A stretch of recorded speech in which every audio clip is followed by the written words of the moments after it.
Hey, ladies and gentlemen, are you ready? I feel good. Oh, yes. Bueno, llegó el momento del café, del último bloque, reservado nada más y nada menos que a finanzas. Yo no quisiera abrir la billetera en este momento del ministro de Finanzas, hablamos de Osvaldo Giordano, teniendo en cuenta lo difícil que han sido los últimos meses. Gracias por estar acá, ¿eh? No, gracias a ustedes por la invitación. Y si abrimos esa billetera, ¿con qué nos encontramos? Sí, como todos, media vacía. Complicado, ¿no? media Sí. vacía. Sí. Sí, obviamente, lo que ustedes habitualmente reportan, ¿no? De gente que pierde los ingresos, los salarios, negocios que venden menos, los supermercados, las empresas que cierran, la industria y demás. Se refleja también en el Estado, porque el Estado se financia con impuestos que pagamos, digamos, los consumidores y las empresas, y eso sistemáticamente en los últimos 15, 16 meses viene... 15 o 16 meses sí, en baja. En baja, sí, respecto Es a mucho menos la gente que está dispuesta, o que no es que está dispuesta, sino que no hay para en pagar. general el cumplimiento no ha bajado, lo que pasa es que la inflación es tan alta que es muy difícil alcanzar la inflación. Y lo que por el lado de los gastos, hay muchos gastos que siguen la inflación.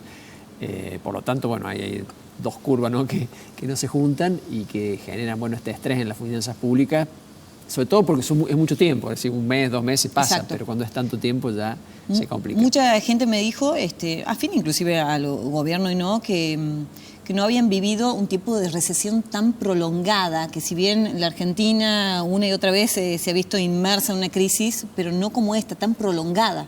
Pareciera que sí, que es raro, no crisis, porque en Argentina lamentablemente estamos bastante acostumbrados a crisis, pero de la persistencia de esta hay pocos antecedentes y lo que se ve es que no va a ser fácil salir de esto, es decir, que nos puede quedar todavía varios meses más, con lo cual uno está mirando el pasado, el presente, pero también ir proyectando un futuro difícil. Bueno, ¿y cómo se proyecta, no, justamente un presupuesto como que el que se ha presentado teniendo en cuenta todas estas variables de las que venimos hablando?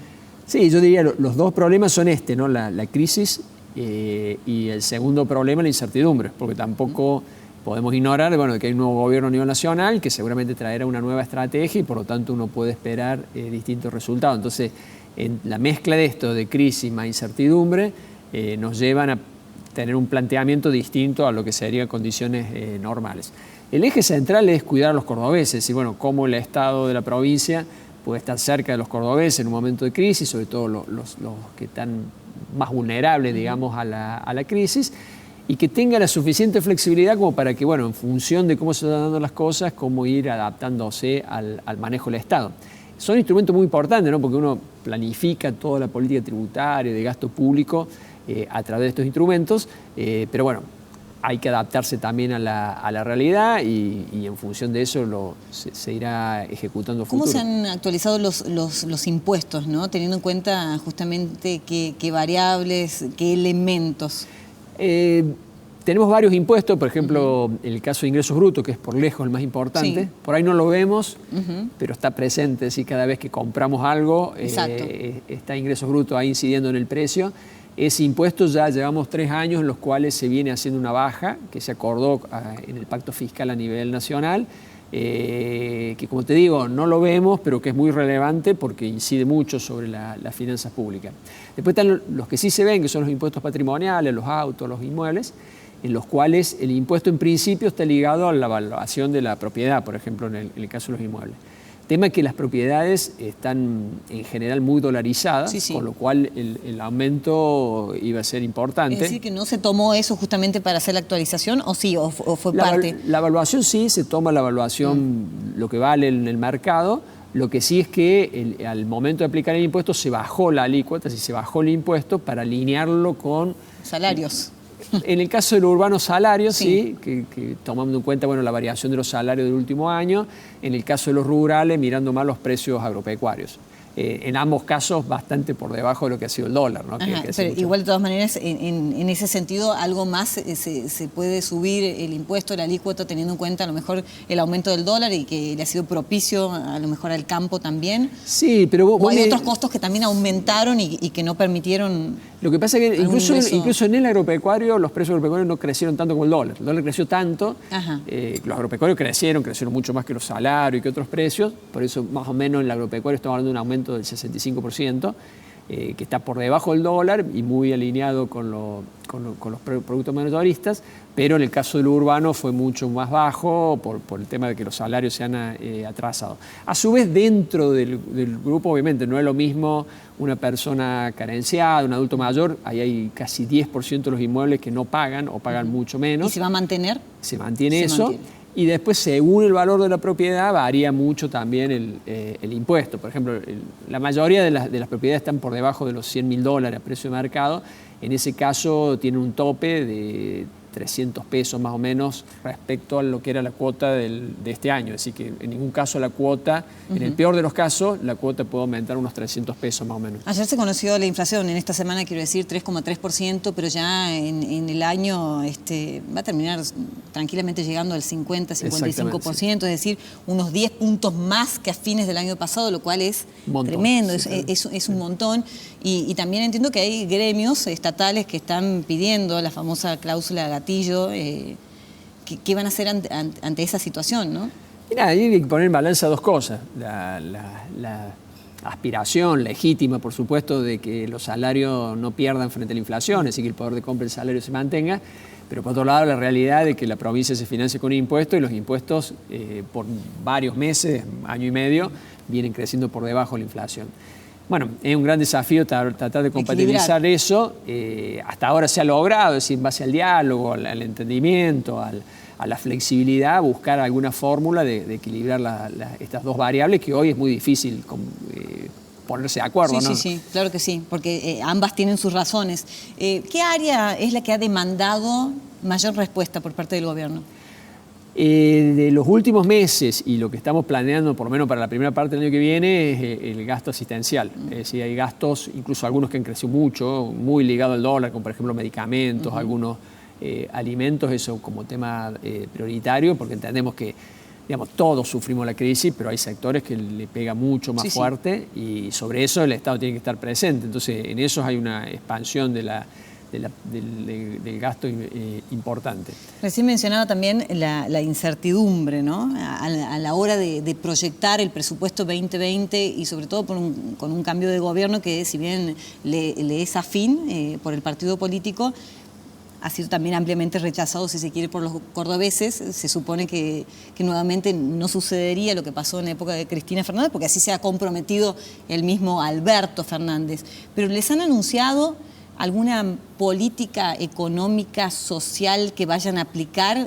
¿Tienen alguna idea o no? ¿Es tan hermético como nos pasa a nosotros, ¿no? De no poder acceder mucho. Sí, no, hoy no hay ningún indicio y no es con Córdoba. Ajá, no es con Córdoba. Yo tengo un diálogo con la mayoría de los ministros pares míos, ¿no?, de las otras provincias, muchas muy afines a Alberto Fernández, digamos que Alberto Fernández ha estado con sus gobernadores y ninguno tiene ninguna pista. De manera que no, en ese sentido hay un altísimo grado de incertidumbre y bueno, tendremos que esperar las próximas semanas para saberlo. Bueno, no queda demasiado. ¿Y qué va a pasar en relación a la deuda, absolutamente criticada por la oposición, la deuda que ha tomado la provincia?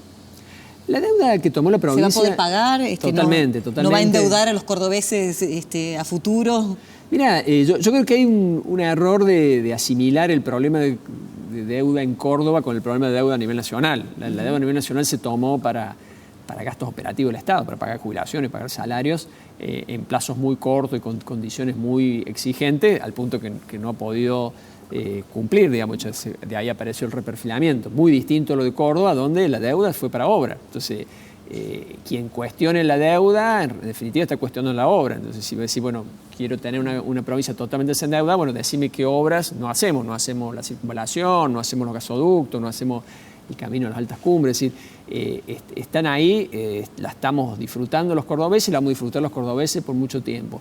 En plazos razonables, es decir, en ningún momento hay un compromiso extremo de los ingresos de la provincia. Claro, supongamos, no hay un ejemplo de que a lo mejor en el 2022, y bueno, no vamos a poder prácticamente movernos porque hay que pagar esa deuda. Es decir, no es ese razonamiento. No es ese razonamiento en promedio en los próximos 15 años. Para llevar tranquilidad, sí, ¿no? También. Mirá, en interés, en los últimos 4 años hemos gastado el 2,5% de los ingresos. Es decir, ese fue el costo de la deuda. Y los próximos años está más o menos en ese orden. Obviamente hay algún año que tiene un vencimiento más grande, otro más chico, que se puede ver eso apenas se normalice el mercado financiero, si se puede renovar algún tipo de deuda y demás. Yo creo que por lejos no es el principal problema en la finanza de Córdoba. Es decir, las dificultades pasan por otro lado, pasa por el tema salarial, por el aumento en los costos de algunos insumos importantes como los alimentos, los medicamentos y demás. Es muchísimo más importante que la incidencia de los intereses. ¿Obras van a seguir? ¿Se van a continuar haciendo? ¿Hay algún margen para seguirlas, para completarlas? Digamos, como hablamos recién, la obra se financió en los últimos años fundamentalmente con ahorro, con el esfuerzo que hicimos todos los cordobeses y con deuda. A futuro, ¿qué es lo que vemos? Que nuestra capacidad de ahorro disminuyó y las posibilidades de conseguir nuevo financiamiento en condiciones razonables. Sí, que se puedan pagar después, ¿no? Que se puedan pagar, hoy son muy bajas. Puede cambiar eso y tal vez el nuevo gobierno acierte en la estrategia y aparezca una oportunidad y se pueda hacer. Estamos preparados para cualquier escenario. Si el escenario es medianamente favorable y la capacidad de ahorro no se deteriora tanto, mejora y tenemos capacidad de conseguir nueva deuda, puede haber un plan más ambicioso.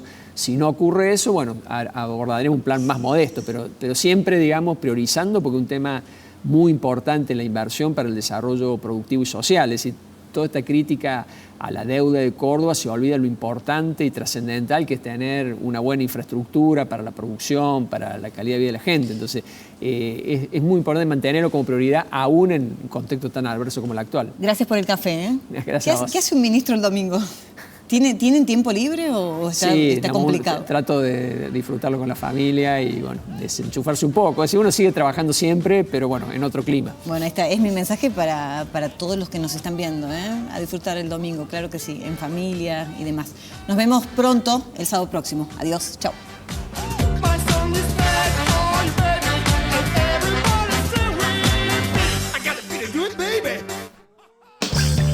¿Querés beneficios y canjear tus puntos por increíbles premios? Asociate sin cargo a Club Personal.